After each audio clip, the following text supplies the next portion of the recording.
आज का मन्ना, जीवन के वृक्ष का अर्थ। बाइबल के पद, यूहन्ना 1:4, उसमें जीवन था और वह जीवन मनुष्यों की ज्योति थी। यूहन्ना 10:10, मैं इसलिए आया कि वे जीवन पाएं और बहुतायत से पाएं।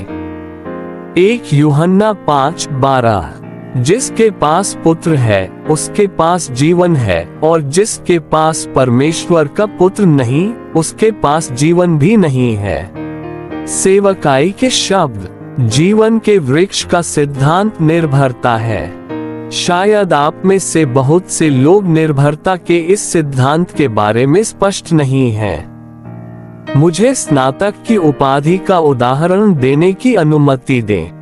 इस संदेश को पढ़ने वाले लगभग सभी लोग किसी न किसी तरह के स्कूल से स्नातक हैं, चाहे वह प्राथमिक विद्यालय हो, हाई स्कूल हो, कॉलेज हो या विश्वविद्यालय हो। हम पढ़ाई से स्नातक हो सकते हैं, लेकिन हमें खाने से स्नातक नहीं होना चाहिए। इसके अलावा हम पानी पीने या सांस लेने के मामलों में स्नातक नहीं हो सकते।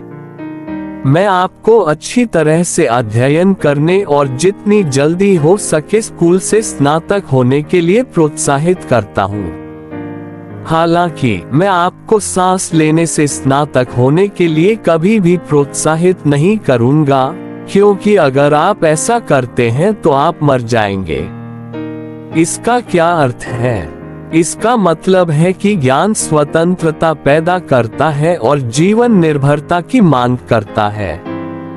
ज्ञान का एक निश्चित भंडार प्राप्त करना हमें स्नातक होने और स्वतंत्र रूप से कार्य करने की अनुमति देता है।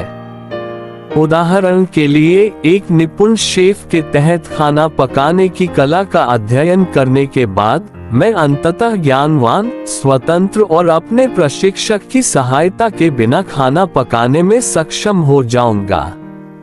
हालांकि जीवन से संबंधित चीजों में हम कभी भी स्वतंत्र नहीं हो सकते।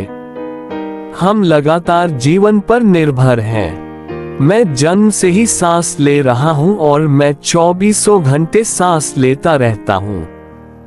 मैं कभी भी सांस लेना में से स्नातक नहीं हुआ हूँ। मुझे यह नहीं कहना चाहिए कि मैंने सांस लेने का पर्याप्त अभ्यास कर लिया है।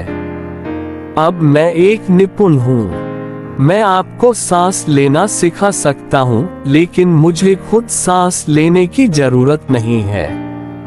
चाहे हम कितने भी बुरे क्यों न हो जाएं, हम सांस लेने पर निर्भर रहते हैं, क्योंकि सांस लेना जीवन का एक मामला है।